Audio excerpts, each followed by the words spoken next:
The night of the fourth day, Gideon Fenwick was no longer walking. He was on his hands and knees in the snow, and the snow was not falling. It was coming sideways, driven by a wind so violent it had stopped sounding like wind at all.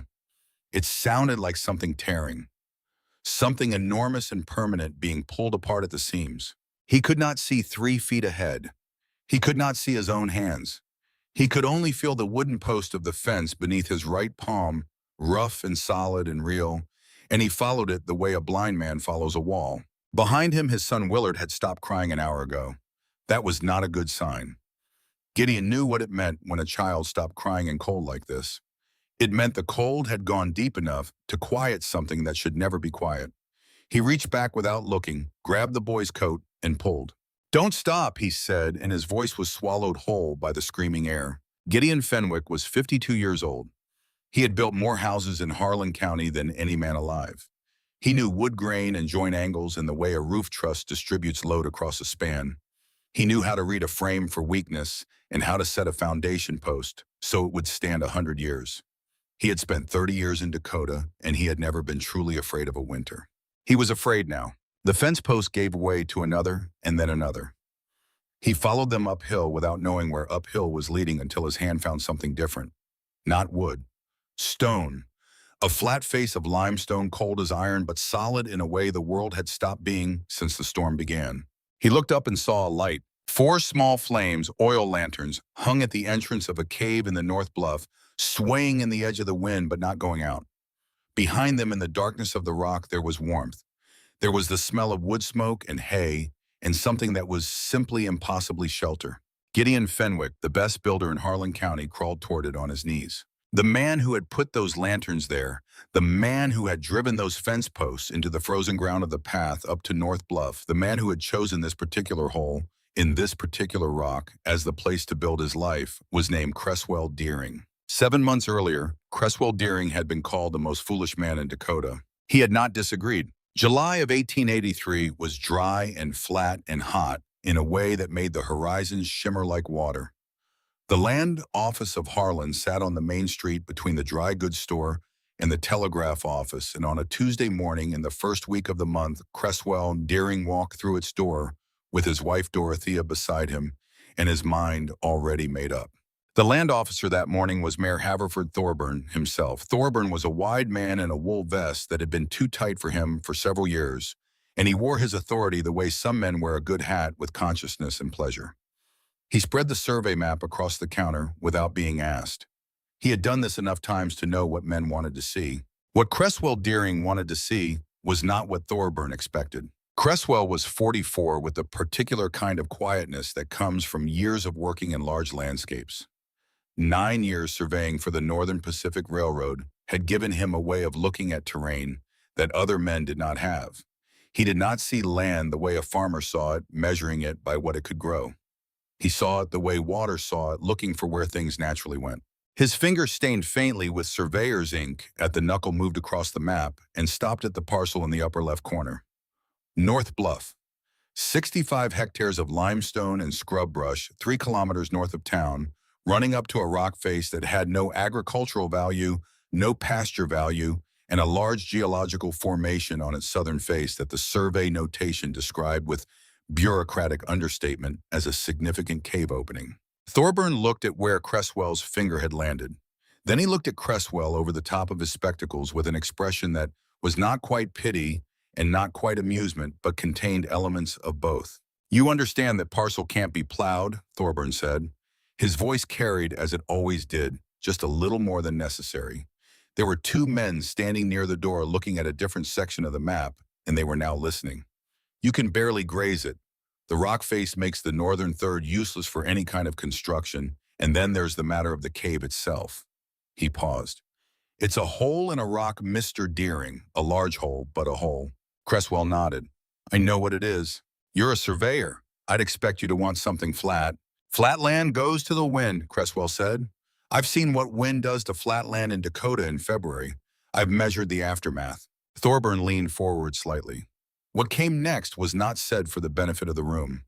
His voice dropped just enough that only Cresswell would hear. "I can arrange for you to look at the Halverson parcel on the east quarter. Good flat ground, clean water access, nobody's touched it. I can make sure the filing goes smooth. He held Cresswell's gaze for a moment. The North Bluff parcel has some interest from other parties. It would be better for everyone if that interest stayed clear. Cresswell understood what he was being told. The sugar-coated version was that Thorburn was doing him a favor. The real version was that someone with more influence than a traveling surveyor wanted the land near North Bluff. And the surest way to make that happen was to redirect Cresswell Dearing towards something else before the paperwork got complicated. The bluff sat above the only creek in the county that ran year-round. In a hard winter, that creek was worth more than all the flat farm ground combined. Cresswell looked at Thorburn for a long moment. Then he looked down at the map. "I'll take the north parcel," he said. 65 hectares, cave included. He signed the papers without rushing. Dorothea stood beside him and said nothing. When the stamp came down on the deed, it sounded very final, and the two men near the door exchanged a look that Cresswell did not bother to interpret. Outside in the July heat, Dorothea took his arm as they walked toward where Cooper was hitched at the post. Cooper was their horse, a chestnut with a red undertone that showed in bright sun, and he turned his head toward them as they approached with the mild interest of an animal that trusts the people it knows. Dorothea said, "Thorburn wanted you to take different land." "Yes, and whoever wants that bluff land is connected to Thorburn." "Grafton, probably. He runs cattle. That creek is the only water source in the county that doesn't freeze solid." Cresswell untied the lead. "He needs it more than he wants anyone to know." Dorothea was quiet for a moment. "So we'll have enemies before we've even broken ground." Cresswell put his foot in the stirrup. "We had enemies the moment I put my finger on that map." He said it without bitterness, the way a surveyor states an elevation. It was simply the terrain. That evening, they rode out to North Bluff for the first time as its legal owners. The cave mouth faced south, wide and high, the limestone above it, worn smooth by centuries of weather, into a curved overhang that looked almost architectural in its regularity. The interior was cool even in July heat, and the air inside had a steadiness to it, an absence of movement that felt like stepping out of a river. They made camp at the entrance as the sun went low and turned the Dakota sky the color of copper. Cresswell built a small fire and ate, and then he did what he had been doing in his head for the 3 years since he first surveyed this bluff for the railroad. He drew the plan in the dirt with a stick. "Cave faces south," he said. "Low winter sun comes straight in. High summer sun passes over the top of the bluff, never enters at all. The rock itself is 12 meters across at the mouth and narrows back to about 9. He drew the shape.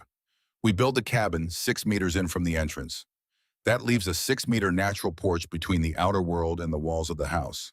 Wind never touches our walls directly. It hits the bluff, face splits, goes around." Dorothea had been listening with her eyes on the drawing. Now she pulled a small book from her coat pocket. It was bound in dark leather, worn soft at the corners, the kind of wear that comes from decades of hands. Her father's notebook. Asa Corwin had been a master carpenter in New Hampshire, precise and careful. A man who recorded measurements the way other men recorded prayers. She opened it to a page she knew from memory. "Limestone this dry doesn't wick moisture," she said, "but the cave floor will. We raised the cabin floor 60 centimeters off the cave floor on stone piers. The air gap breaks the contact. Timber stays dry, stays sound. Pa built a house in Vermont on similar principles. He called it learning to listen to the ground." Cresswell looked at what she had written in the margins alongside her father's notes. Her handwriting was smaller than Asa's, more angular, but just as precise. She had been adding to the notebook for years, her own observations layered over her father's. "He was right," Cresswell said. "He usually was." She closed the book and held it in both hands for a moment. "What made you think of this, the cave? Not just the shelter of it, but the whole system?" Cresswell was quiet for a moment. The fire made small sounds. Outside, the summer prairie moved in its ordinary way. Grass is bending the creek below, reflecting the last light. "There was a man," he said. "Winter of 1879.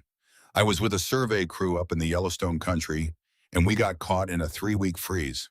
5 of us, not enough supplies, no real shelter. A crow man named Ananias Ravenwood found us on the 2nd day. He didn't build a fire and try to fight the cold with it.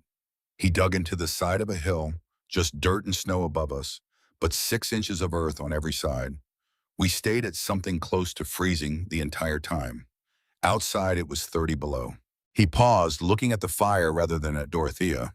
I asked him why he didn't build the fire bigger.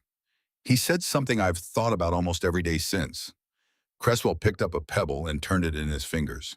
He said the earth remembers what men forget. The words sat in the cool air of the cave entrance for a moment. Ananias died the following spring, Cresswell continued. Fever. Not the cold that nearly killed all 5 of us, just a fever in April. But what he knew, what he showed me, I never stopped thinking about it. The earth doesn't fight the cold. It simply holds what it holds, and the cold cannot reach deep enough to change it. Dorothea looked at the rock wall above them, the limestone pale and solid in the firelight. And this is what you've been waiting to build. Since the day I surveyed this bluff for the railroad and saw the cave mouth and understood what it was facing. She was quiet for a moment, then, we're going to need 3 times the wool insulation you budgeted for the wall cavity, and the chimney flue needs to go all the way to the bluff top, not just to the ceiling. I was looking at the fissure on the east side when we rode in. It runs vertical the whole way up. Cresswell looked at her. She was already adding numbers in the margin of her father's notebook. You figured all that out in the last hour, he said. I figured some of it out 3 weeks ago when you told me which parcel you were going to choose. She didn't look up. I just waited to see the cave before I committed to the measurements. Building started in late July and lasted 4 months. It was the kind of work that does not make for interesting conversation, but that reveals in its daily accumulation everything about a person. Cresswell brought the structural precision of a man who had spent a decade ensuring that measurements taken in rough country would determine where a railroad went. Dorothea brought the woodworking knowledge of a childhood spent watching her father and then doing it herself after he was gone. Cooper hauled timber, 12 ponderosa pine logs, each 25 centimeters in diameter and 6 meters long, from a stand of trees 16 kilometers away. The horse made the trip 11 times without being asked twice. The frame went up with mortise and tenon joints cut to tolerances that would have satisfied a bridge engineer.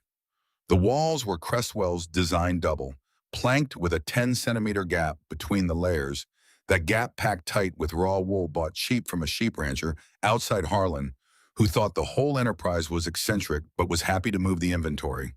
The stove was a small cast iron unit that cost $22, connected to a flue pipe that Cresswell ran 9 meters up to the natural fissure in the cave ceiling. He spent 3 days on the exterior face of the bluff, capping that fissure with fieldstone to ensure a clean draw. Dorothea laid the floor herself, each plank fitted and set on the stone piers she had specified, the whole surface elevated from the cave floor by the 60 centimeters she had calculated to the millimeter. She worked with her father's tools, a set of chisels and planes that she oiled each evening and kept wrapped in cloth when not in use.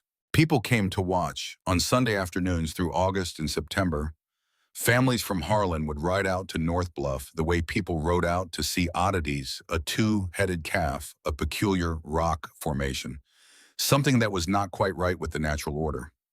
They watched from a distance and from up close, and what they said ranged from curious to blunt to unkind. Whitfield Grafton came twice. He was the largest rancher in the county, a man whose prosperity had given him the particular confidence that mistakes nothing for wisdom. He rode a gray stallion and sat high in the saddle looking down at the work with an expression Cresswell had seen on railroad executives when they inspected something they had not ordered. The second visit in late August, Grafton brought 2 of his ranch hands in a comment for the assembled Sunday crowd. I have a barn that costs $3,000, he said loud enough that it was not a conversation but a performance. 2 stories, pegged oak frame. You're telling me a man who survives Dakota winter is going to do it in a cave like a badger? He looked at Cresswell directly. The Badger of North Bluff. That's what they'll call you. The name traveled faster than Grafton had probably anticipated.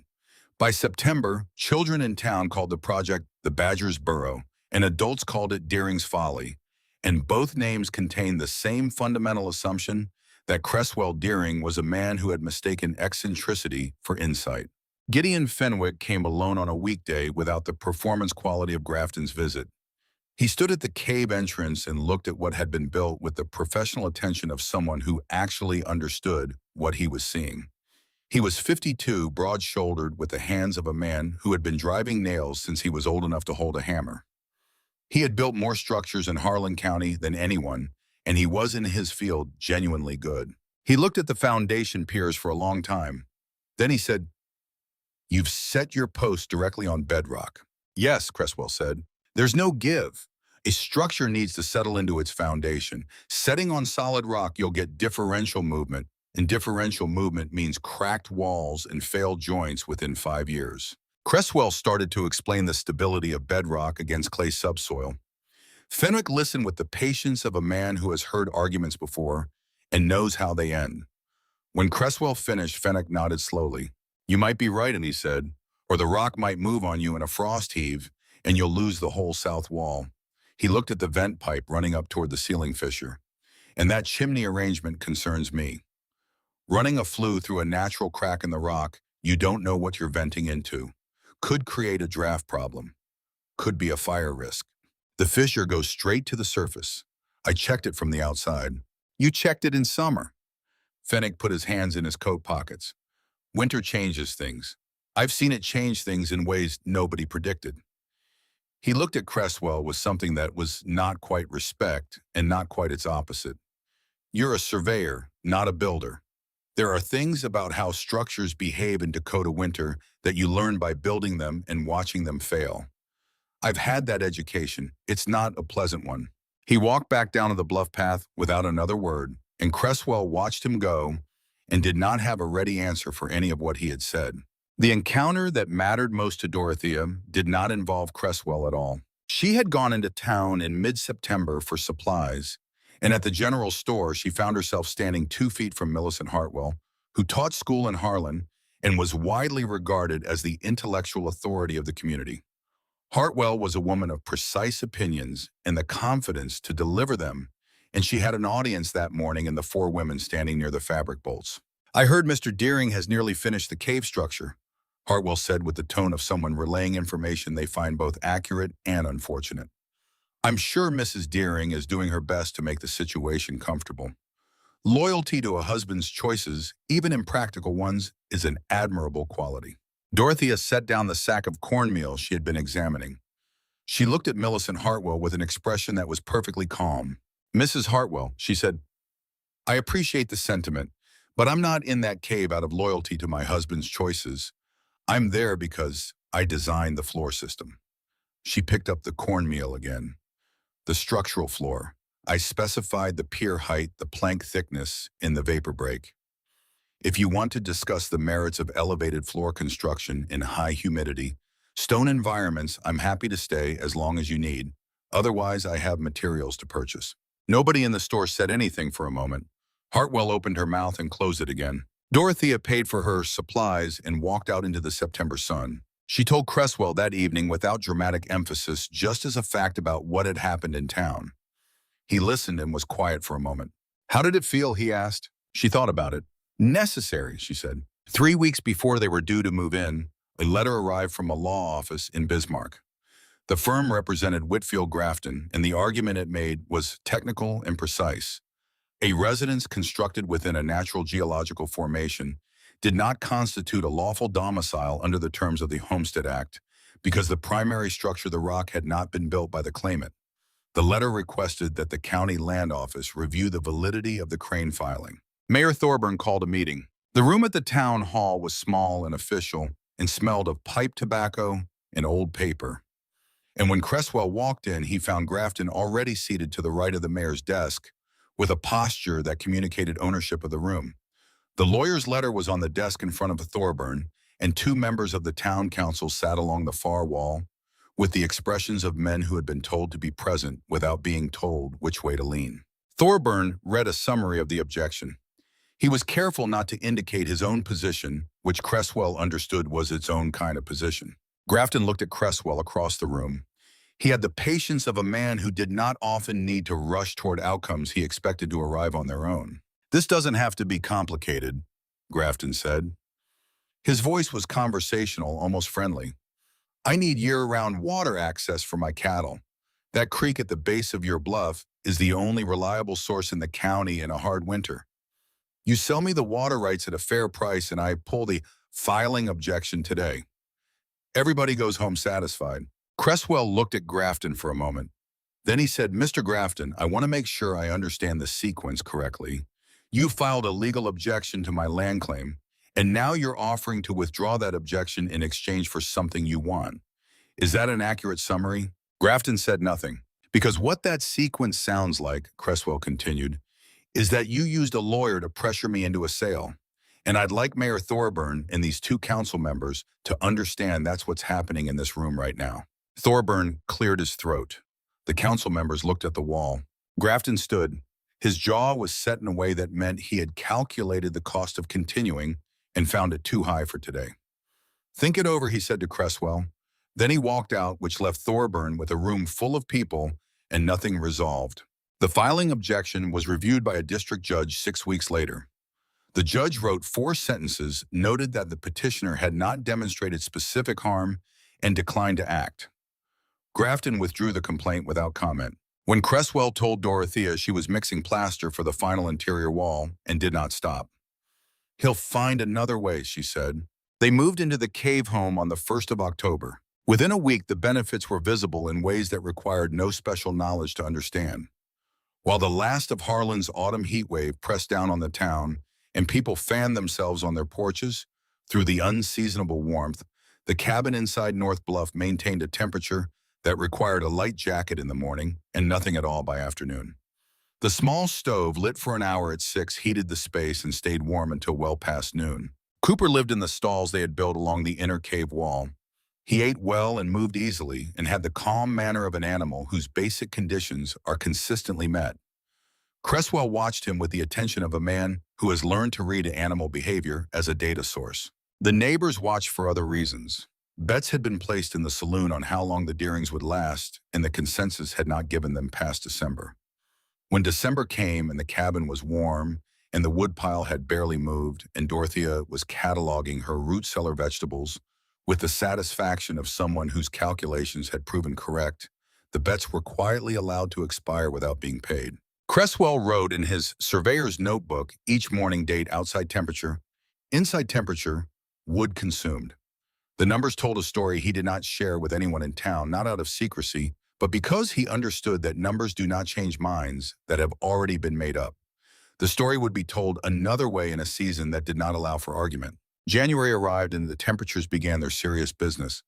Cooper began standing at the cave entrance in the late afternoons, not grazing, not moving. His head turned toward the north with the stillness of an animal attending to something beyond the range of human senses. Cresswell noted it in his book the first time. He noted it the second time. By the third time, he understood he was watching something that Ananias Ravenwood would have recognized immediately. He did not say this to Grafton or to Fenwick or to any of the men in Harlan who had assigned him the category of harmless eccentric. He said it only to Dorothea, and Dorothea wrote it in her father's notebook without comment, the way her father had written down everything that turned out to matter. The barometer had been a deliberate purchase, $26, that he had argued with himself about and then bought anyway. He had been watching it for 3 months. He knew its patterns, its ordinary drift, its response to the usual fronts that came through Dakota in winter. What it began to do in the first week of February was not ordinary. On the morning of February 8th, the needle had moved farther in 12 hours than Cresswell had ever recorded. He stood at the cave entrance and looked at the sky and saw a color on the western horizon that he had only seen once before in the Yellowstone country in 1879. The winter Ananias Ravenwood had found them in the snow. A yellow-gray like old bone, like something drained of its ordinary life. The birds were gone from the eastern tree line. Not gone as in flown south for the season. Gone as in vanished overnight all at once, in the way that things disappear when something larger than them is coming. Cooper had not eaten his morning grain. Cresswell saddled him anyway and rode into Harlan for what he understood would be the last time for some days. He bought double his usual supplies and loaded the panniers without hurrying, because hurrying would not change what was coming. At the lumberyard, he found Gideon Fenwick overseeing a delivery of pine planks, and he told him directly and without preamble what he had seen in the barometer and the sky and the birds. Fenwick listened. He stood with his arms crossed in the way of a man who is genuinely hearing what is being said and genuinely believes it does not apply to him. Cresswell, he said, I've been in Dakota 30 years. Every other winter, someone comes around talking about the storm of the century. 3 times in my life I've prepared for it, and it turned out to be a regular hard winter. He uncrossed his arms and picked up a plank to check its grain. "I've got work to finish. You go back to your cave." He said it without cruelty. That was in its own way the hardest part.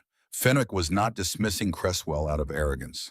He was dismissing him out of experience, out of 30 winters of being right out of the simple and reasonable confidence of a man whose knowledge had never yet failed him. Cresswell rode home. He spent the afternoon checking every seal on the cabin door and windows. He brought extra hay and water into the cave for the animals. He filled every container they owned with well water and stacked them along the inner cave wall. He hung 4 oil lanterns at the cave entrance, not lit yet, but ready. Dorothea watched him work. She had been doing her own preparing, reorganizing the root cellar, consolidating the food stores, making an inventory she wrote into her father's notebook with the same careful hand her father had used. At some point in the late afternoon, she stood at the cave entrance beside him and looked at the western sky where the yellow-gray had deepened and spread across the full horizon like something being stained from behind. "How long?" she asked. "Tomorrow," Cresswell said. "Maybe sooner." "And Gideon Fenwick?" Cresswell was quiet for a moment. He thought about Fenwick's voice, the certainty in it, the 30 years behind it. He thought about how certainty is the most expensive thing a person can own in country that doesn't respect it. "He has good walls," Cresswell said finally. "Better than most in town, maybe good enough." He knew even as he said it that good walls were not the same as the right walls. But there was nothing left to do about Gideon Fenwick. There was only the cave and the lanterns and the barometer reading that had not improved in the last 4 hours. Cooper stood at the entrance as the light failed, looking north, completely still. Cresswell put a hand on the horse's neck and felt the steadiness there, the pulse that did not accelerate the muscle, that did not tense the animal calm of a creature that had made its peace with what was coming because it had nowhere else to be and trusted the ground beneath it. "All right," Cresswell said quietly. To Cooper or to himself or to the coming dark? Perhaps to all three. He lit the lanterns. The storm arrived not as weather but as an event. At 17 minutes past 3 on the afternoon of February 9th, the sky to the northwest simply ceased to exist. What replaced it was a wall. Not a metaphor for a wall, but an actual vertical boundary moving south at a speed that a man watching from the cave entrance could track with his eyes the way you track an avalanche, knowing as you watch it that the watching is already too late. Cresswell was at the cave mouth when it came. He saw the wall touch the tree line at the edge of the valley and the tree line disappear. He saw it reach the northern edge of Harlan and the northern edge of Harlan disappear. He had 4 seconds between understanding what he was seeing and being unable to see anything at all. He stepped back into the antechamber and the storm arrived. The sound was the first thing. It was not loud the way thunder is loud, a sudden event with a before and after. It was loud the way rivers are loud, a continuous physical presence that occupied all available space and left no room for other sounds. The wind was moving at speeds that rearranged the world outside into forms it had not held before. Snow did not fall.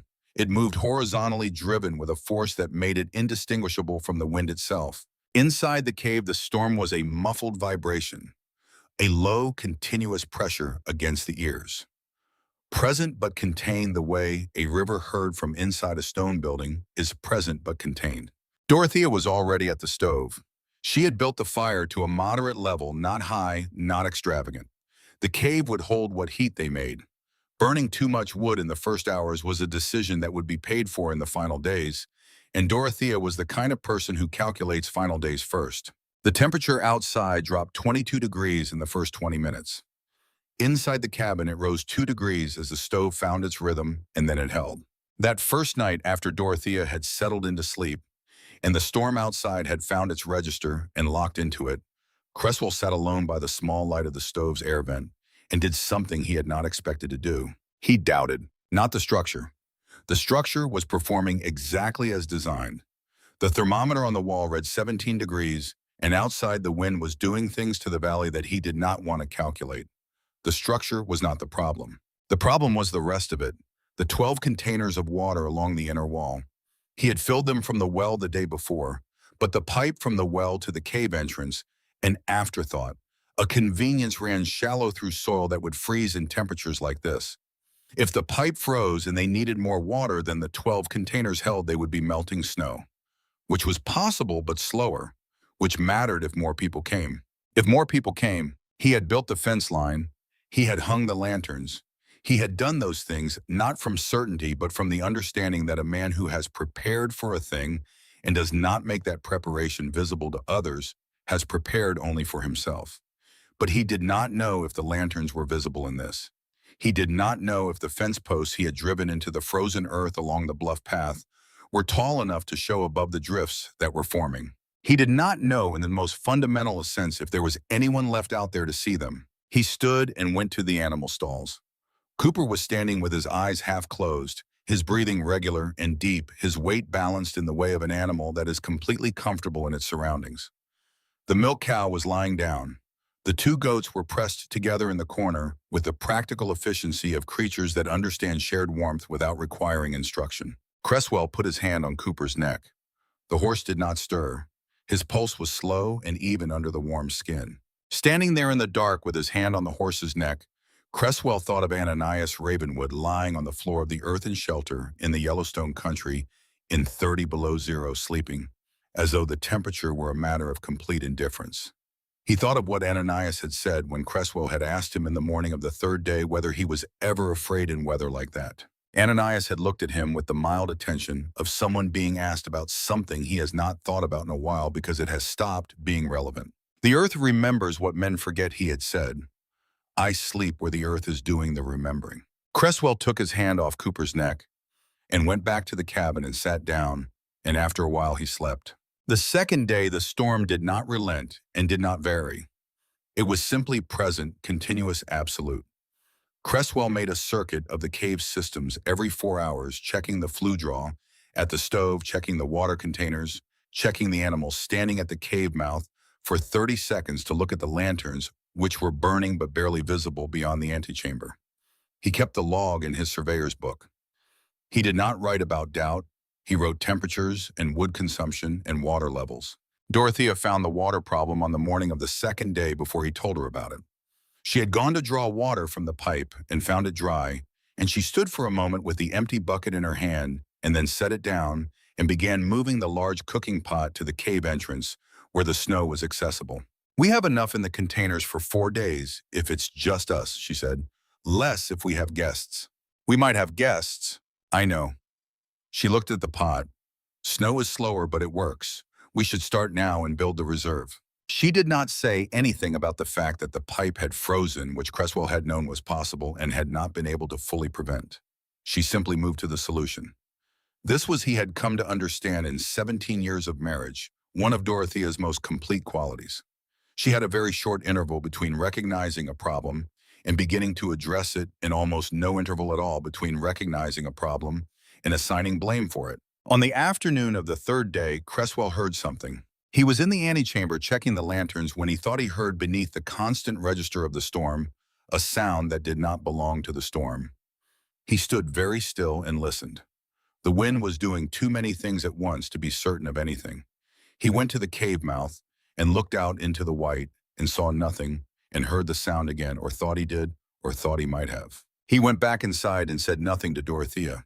He trimmed the lantern wicks and added oil and made sure the light was as strong as it could be.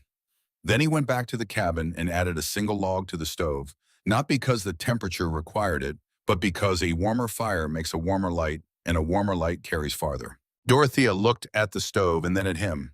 He said, I thought I heard something. She was quiet for a moment. Should we try to go out? He had thought about this. He had thought about it for most of the second day, and all of the night between the second and third days. He had thought about the rope they had stored in the antechamber and the fence posts along the path, and whether a man could follow them in this if he had one end of a rope tied to a post at the cave entrance. Not yet, he said, not in this. Not yet was the truth. The wind at the cave mouth was moving at speeds that would take a man off his feet in the open. The antechamber provided some protection, but beyond the bluff shelter, the drifts had formed in patterns he could not predict from inside, and a drift that looked traversable from a distance could be 4 meters deep and structurally unstable. A man who went into that and lost his footing would not get up again. We keep the lights, Dorothea said. We keep the lights. She went to the stores and began making more oil. The fourth day brought Fenwick and his son. Cresswell heard them before he saw them, a sound against the stone of the antechamber floor that was different from the sounds the storm made, a scraping, irregular, effortful. He was at the cave mouth in 4 steps and found them there, two shapes barely distinguishable from the snow that covered them. Gideon Fenwick on his hands and his right knee and his left elbow, Willard behind him with one fist locked around his father's coat and his eyes showing nothing at all. Cresswell got his arms under Fenwick's and pulled. The man was heavier than he remembered, or the cold had made him heavier, compacted everything into a density that had to be moved rather than walked. He pulled him into the antechamber and went back for Willard and picked the boy up entirely and carried him inside. Dorothea had water heating before Cresswell came back the second time. She had not been told to do this. She had heard the sounds in the antechamber and had moved to the stove and started the pot. And when Cresswell came in with Willard, she was already kneeling on the floor with the blankets and the basin of warm water. She did not use hot water. Cresswell had not told her not to, but she knew. Warming frozen tissue too fast does damage that the cold itself might not have done. She used warm water body temperature, and she worked on Fenwick's hands first because his face she could not control and his hands she could. Fenwick came back to awareness in stages the way a fire comes back from almost nothing when you give it air carefully. First his breathing changed, then his hands curled, then his eyes focused and he looked at the ceiling of the cave above him, at the limestone, at the wooden beams of the cabin roof behind it, at the warmth that he could feel now as warmth rather than as the absence of cold. He looked at Cresswell. "My wife," he said. "Marjorie, the 3 younger ones. The fire went out. The chimney backed up. On the 3rd day we lost the fire, and I couldn't get it back." His voice was functional but thin. "They were in the back room. I tried to keep the room warm, but without the fire." He stopped. "I had to get Willard out first and come back for him. That was the plan." Cresswell looked at him. "How long ago did you leave them?" "I don't know. Hours, 6 hours, maybe more." Cresswell stood and went to the rope in the antechamber. He came back with it and began wrapping it around his waist. Dorothea put her hand on his arm. Her hand did not pull him back. It was simply there on his arm, and he stopped and looked at her. "Tell me the wind," she said. He knew what she meant. He had been at the cave mouth every 4 hours. He knew what the wind was doing. He also knew that Fenwick had been out in it for 6 hours and had arrived on his hands and knees, unable to stand. "It's bad," he said. "Can you see the first fence post from the cave mouth?" He had checked an hour ago. "No." She held his gaze. "If you can't see the first post, you can't follow the line. If you can't follow the line, you're in open country in a whiteout with a rope that isn't long enough to reach the Fenwick house." "I know." "Cresswell." Her voice was not loud. It was the opposite of loud. "If you go out there and you don't come back, I cannot manage 27 people in this cave alone. And Marjorie Fenwick cannot be helped by a man who is dead 50 meters from this entrance." The rope was in his hands. He looked at it. From the stall, Cooper made a sound. Not distress, the low sound a horse makes when it shifts its weight and settles again. Cresswell unwound the rope from his waist. He handed it to Dorothea, who took it without comment and set it on the shelf. "More lanterns," he said. "Yes." They hung every light they had at the cave entrance. 4 oil lanterns already there. 3 more from the interior, every one they owned. The entrance blazed in the darkness with a warmth that was more than the oil, produced something about the color of the flame against the stone. And then they waited. Marjorie Fenwick arrived 6 hours later with her 3 younger children strung behind her like beads on a thread, each one holding the coat of the one ahead. She had a cut on her forehead above her left eye from where she had fallen on the 3rd hour and hit ice, and she was moving with the mechanical determination of someone who has gone past feeling and is operating on something older and more basic. She came through the cave mouth and stopped. She looked at Gideon on the floor with Willard asleep beside him, both of them wrapped in breathing, and something in her face completed a calculation it had been working on for 6 hours and found the answer acceptable. She sat down on the cave floor without choosing to sit down. Her legs simply made the decision. Dorothea was there. She did not say anything useful. She said nothing at all, which was the most useful thing available. The fence, Cresswell thought. She had followed the fence. 6 hours in a whiteout with 3 children, and she had found the fence posts at the bottom of the bluff and had followed them uphill to the light. He had driven those posts in October before the first frost, when the ground was still workable.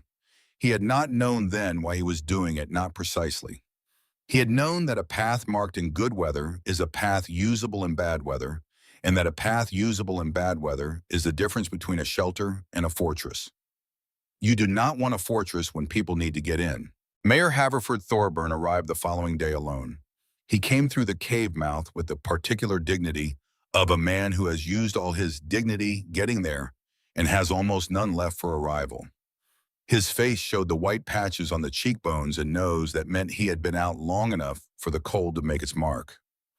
He looked at the interior of the cave, at the people arranged around the cabin, and in the antechamber at the organization of it, the wood stacked and rationed, the water pots, the children settled. He looked at Cresswell, and he did not say anything at all, and Cresswell nodded at him once, and that was enough. By the morning of the 7th day, there were 27 people in Deering's Folly. They came in ones and twos, and one group of 5 from the eastern farms following the fence, or following someone who had followed the fence, or following the light.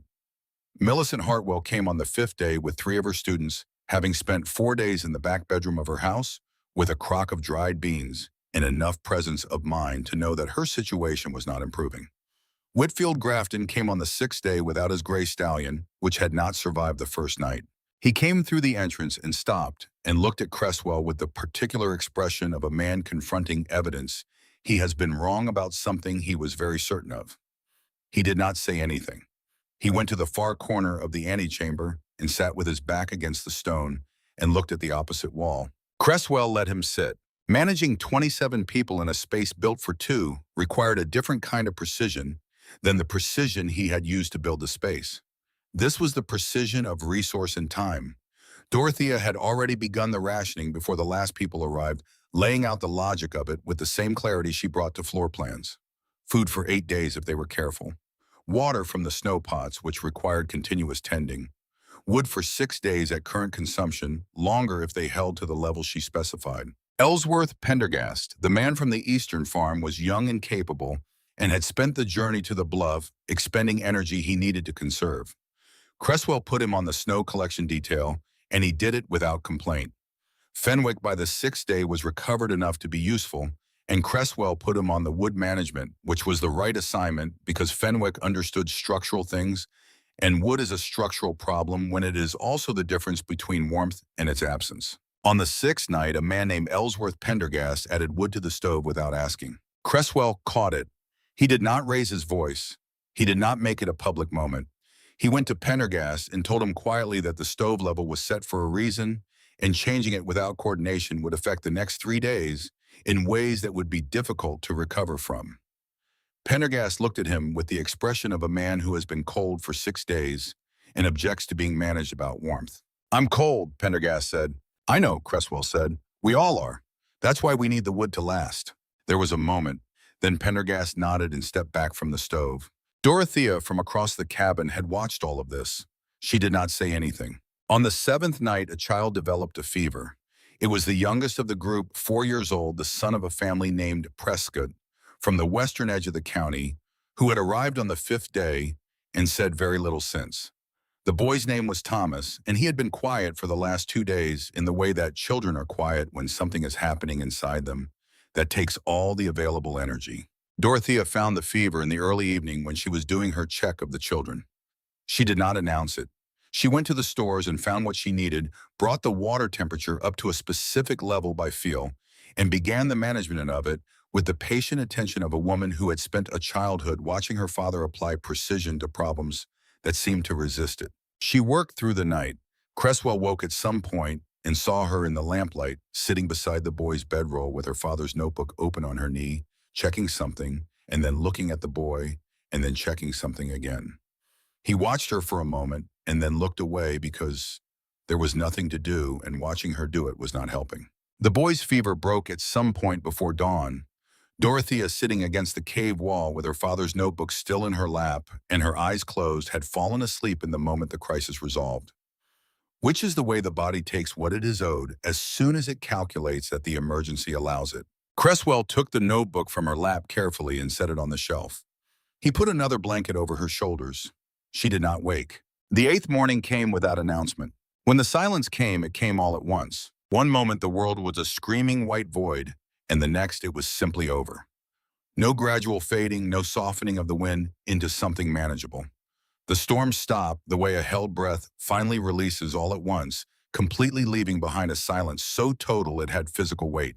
Cresswell was awake when it happened. He had been awake for most of the last 2 nights, not from fear, but from the particular alertness of a man responsible for 27 people in a space built for two.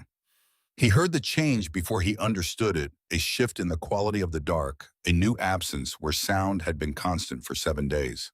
He sat up from the bedroll on the cabin floor. Around him, shapes breathed in the darkness. Gideon and Marjorie Fenwick were closest their children arranged between them, with the instinctive huddling of a family that had been cold together and would need time to unlearn it. Ellsworth Pendergast, the man from the eastern farm, was asleep sitting up against the cave wall, his chin on his chest. Mayor Thorburn was somewhere in the outer chamber, having settled there on the 5th day, with a dignity that had cost him something. Dorothea was already at the cave entrance when Cresswell got there. She was standing at the threshold where the cabin ended, and the antechamber began, looking out toward the cave mouth, where the lanterns had burned through their last oil 2 days ago. Her arms were at her sides. Her father's notebook was in her coat pocket, as it always was. "It stopped," she said. "Yes." They stood together for a moment without speaking. Outside the cave mouth, the world was beginning to define itself in the early gray of dawn, shapes emerging from the white, where shapes had not existed for a week. The storm had sculptured everything. Nothing was where it had been. Cresswell walked to the cave entrance and looked out. The valley below North Bluff had been remade. Snow had accumulated in depths that bore no relationship to ordinary winter, drifted and packed by 7 days of wind into formations that looked less like weather and more like geology. The roof lines of Harlan were visible in places as dark interruptions in the white, but several were not visible at all. The church steeple stood. The grain elevator stood. Much of the rest of the town had been reduced to suggestions of itself beneath the snow. He stood there for a long time. The cold was still severe, the kind that moves directly through clothing and finds skin without negotiation, but it was a still cold now, which is a different animal entirely from wind-driven cold. A man could function in still cold. A man could work. Behind him he heard movement, people waking to the silence, the way people wake to sudden light. He heard Willard Fenwick's voice ask something he couldn't make out, and then Gideon's voice answer low and steady. He heard the Pendergast children, the two youngest, stir against their mother. He heard Mayor Thorburn cough in the outer chamber, a long, rattling sound that had been getting worse since the 5th day. Cresswell turned back into the cave. "We need to go see what happened," he said to the room, to whoever was awake enough to hear. "I need 2 men who can walk. We go into town and find out who needs help and where." Gideon Fenwick stood up from the floor with the careful deliberateness of a man whose body had accumulated damage he had not finished cataloging. His face still showed the yellow-white at the cheekbones where the cold had done its work during the approach to the bluff 4 nights ago, and his right hand moved stiffly when he flexed it. But he stood. "I'll go," he said. Ellsworth Pendergast, the man from the farm, stood as well. He was younger than Fenwick by 15 years, and the week in the cave had cost him less. He nodded once at Cresswell. Dorothea was already at the supply cache, pulling out the lengths of rope they had not needed to use. She handed one to Cresswell and one to Fenwick and looked at Pendergast. "Stay within sight of each other. If the snow is crusted, it will hold your weight, but in the drifts, it won't. Test before you trust it." Pendergast looked at her with the expression of a man who was about to say that he had been in Dakota winters before and then reconsidered. "Yes, ma'am," he said. They went out into the white morning. The descent from North Bluff took 3 times longer than it should have because the path Cresswell had built and the fence line he had driven into the frozen ground were buried under 1.5 meters of packed snow. They found the fence posts by feel the tops of them just visible as dark dots in the white, and they followed them down the slope one by one with the patience of men who understood that impatience was a luxury the morning could not afford. At the base of the bluff, the scale of what the storm had done became clear, in a way that the view from above had not communicated. The drifts on the north sides of structures were architectural. Grafton's barn, or what remained of it, was a shape under snow that had swallowed it past the eaves. The outline of its collapsed roof was visible as a depression in the otherwise smooth surface, a sunken place where weight had given way. 2 of the fence lines around the adjacent pasture were gone, entirely buried so deep that even their posts would not be found until the melt. Cresswell did not stop to inventory the damage there. He kept moving toward the town. They found the first body 200 meters from the edge of town, a man face down in the snow, one arm outstretched, fingers still curled around nothing. Cresswell knelt and checked and found what he expected. The man had been dead for days. By the clothing and the direction he had been moving, he had been trying to reach the general store from the direction of the eastern pastures. He had made it close. Cresswell stood. He did not say anything. Gideon Fenwick looked at the shape in the snow and then looked away at the middle distance, the way men look when they are deciding what to keep and what to set down. They found 11 more before the morning was out. 2 of them were Grafton's ranch hands found together near the remains of the collapsed barn, which confirmed what Cresswell had suspected since the 3rd night of the storm, when he had heard faintly, even through the limestone, a distant sound that he could not identify and had chosen not to identify. They had gone out to try to save the cattle. They had not come back. The town itself was inhabited by people who had survived by burning everything they could reach and staying in the warmest interior room of whatever structure they were in. Millicent Hartwell had spent 4 days in her back bedroom with 3 students who had been taking an after-school lesson when the storm hit, surviving on melted snow and a crock of dried beans she had found on the bottom shelf of her pantry. When Cresswell found her, she was sitting in the kitchen in her coat and 2 shawls, grinding the last of the beans in a hand mill, and she looked up at him with an expression he had not seen on her face before something stripped of its usual authority. She looked at him for a long moment without speaking. Then she said, "How many people made it to your bluff?" 27, he said. She nodded slowly. "I heard the lanterns had been lit. I could see them from the bedroom window the first 2 nights before the drifts covered the lower glass." She paused. "I considered trying to reach you. You had students to protect." "Yes." She looked down at the bean mill. "I did." He left her with what food he had carried from the cave stores, enough for the 2 days, and moved on to the next house. By midday, the scale of what had happened was clear enough to account. 12 dead in the township and the surrounding farms. Dozens of homes with roof damage ranging from partial collapse to total failure. Nearly all of the livestock in the county gone frozen in fields, or crushed in barns, or simply missing in a way that would not be resolved until the snow receded in March. The grain elevator had held, which was the single piece of structural good news, and the water in the mill pond had frozen solid enough to walk on, which was not useful, but was at least something that had done what it was supposed to do. Harlan County had been broken. Cresswell walked through it all with Fenwick and Pendergast and said very little. He made notes in his surveyor's book, not from habit, but from the understanding that what was here would need to be rebuilt, and that rebuilding requires accurate information about what was lost. He noted the roof angles that had failed, the wall orientations that had collected the fatal drifts, the chimney designs that had backfired under horizontal wind pressure. He was not judging. He was learning, or rather confirming, what he had already understood and adding the specific weight of what happens when the theory meets the reality and the reality wins. Gideon Fenwick walked beside him and did not speak for most of the morning. He looked at each failed structure with the professional attention he had given to Cresswell's cave construction the previous summer, but now the assessment was different. It was the assessment of a man who has been corrected by something larger than argument. On the walk back toward the bluff in the afternoon, Fenwick stopped at the edge of town and looked at the collapsed barn on Grafton's property, at the sunken line of the roof under the snow, at the scale of the drift that had built against the north wall and provided the force that had brought it down. It was the largest north-facing surface in the county, Fenwick said. It was the first complete sentence he had offered in hours. "Yes," Cresswell said. "I built 3 structures with a similar orientation in the last 8 years. Smaller than that barn, but the same principle, the same exposure." Fenwick's jaw moved for a moment before he continued. "I'll have to look at them when the snow clears." He did not say anything else about it. But Cresswell understood what it cost a man like Gideon Fenwick to stand in front of a collapsed barn and begin cataloging his own work for the same flaw. They reached the bluff in the late afternoon.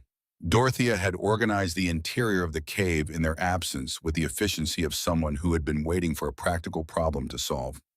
She had moved the supplies into a distribution that made rationing clear and visible, had set the children to collecting snow for water in the outer chamber, and had established a rotation for the stove that would extend the remaining wood by 2 days beyond Cresswell's original estimate.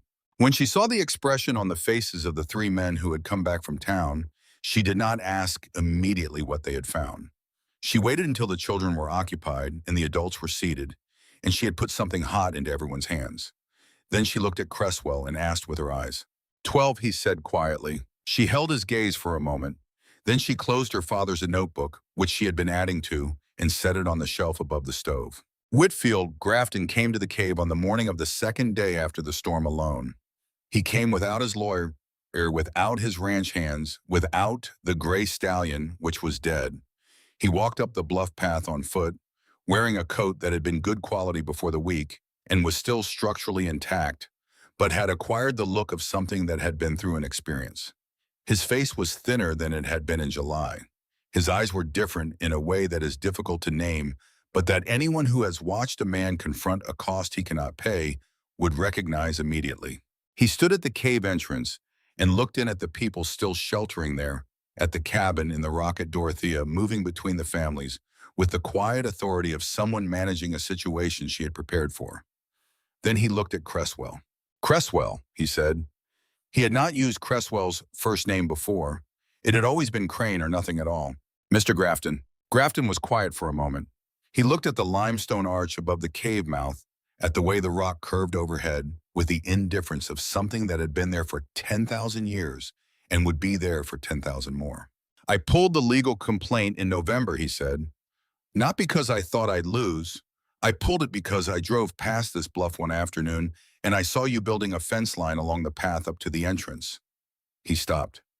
I asked one of my men what you were building a fence out here for. What would a fence even be for in the middle of nowhere on a path nobody uses? He paused again.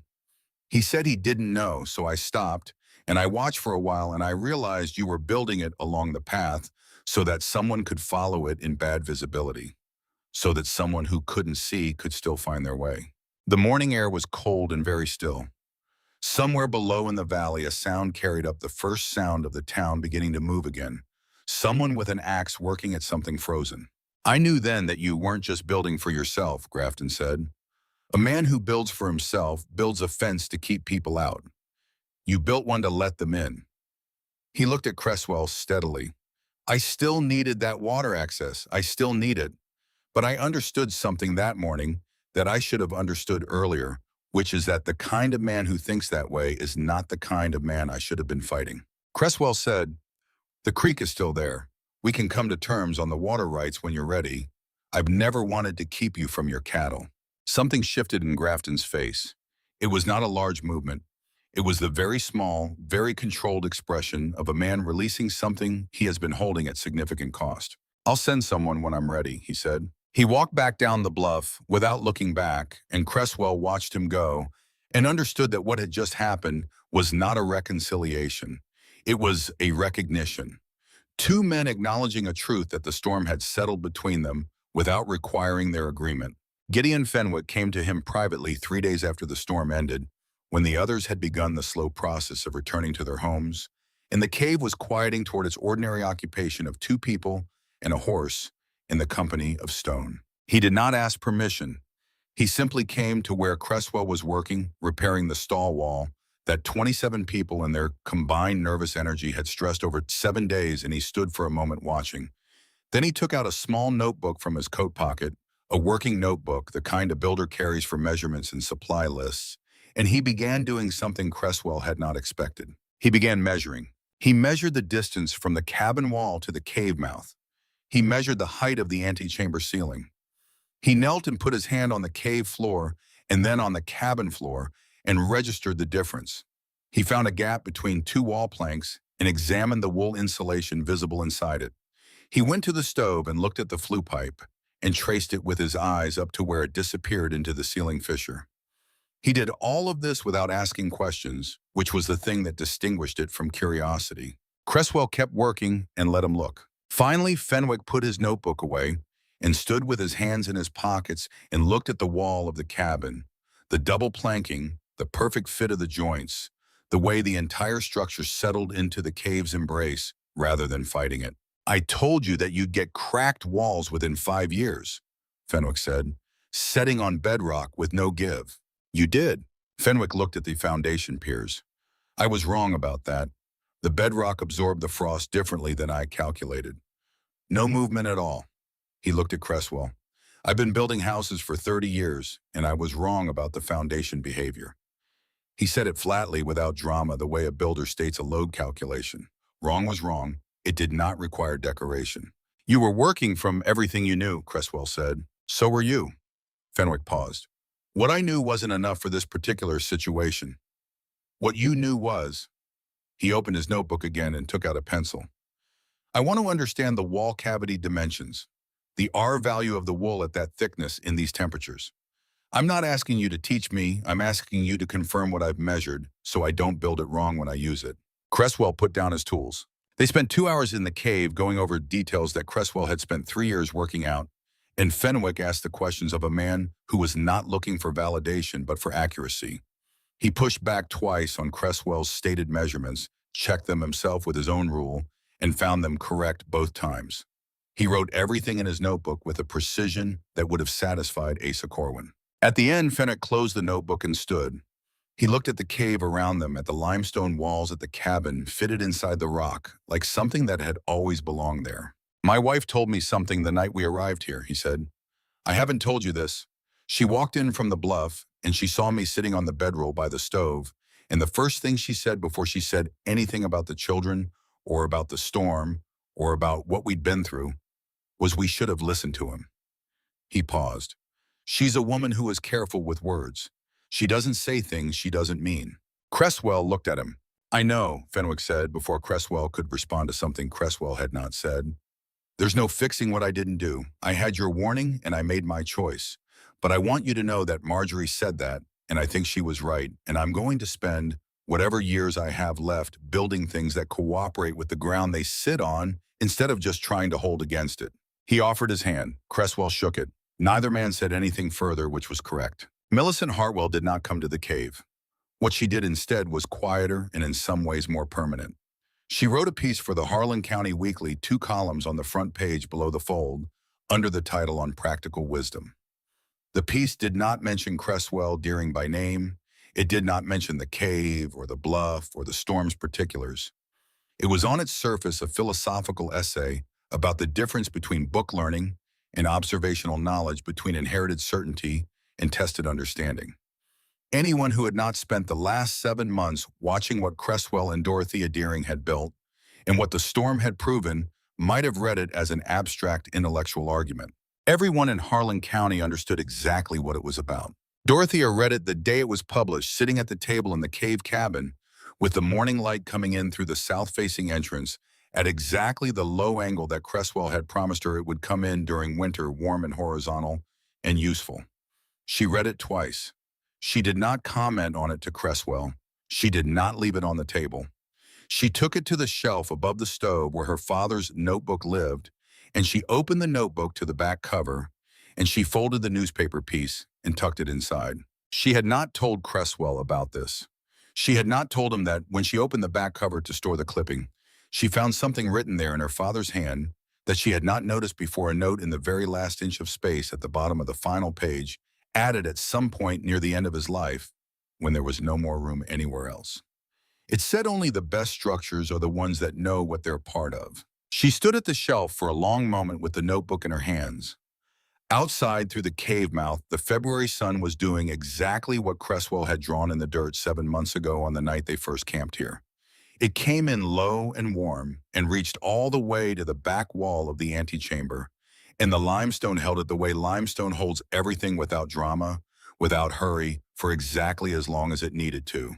Mayor Haverford Thorburn came to terms with the situation in the way of a political man, which is to say that he converted his failure of understanding into an act of public recognition before someone else could convert it into an accusation. He proposed a formal commendation at the next council meeting, crediting the Dearing family for the preservation of 27 lives, and he delivered the motion with the practiced conviction of a man who has learned to inhabit positions he arrived at late. Cresswell attended the meeting and accepted the recognition with a courtesy that gave Thorburn nothing to push against, which was a form of generosity that Thorburn would not have recognized as such.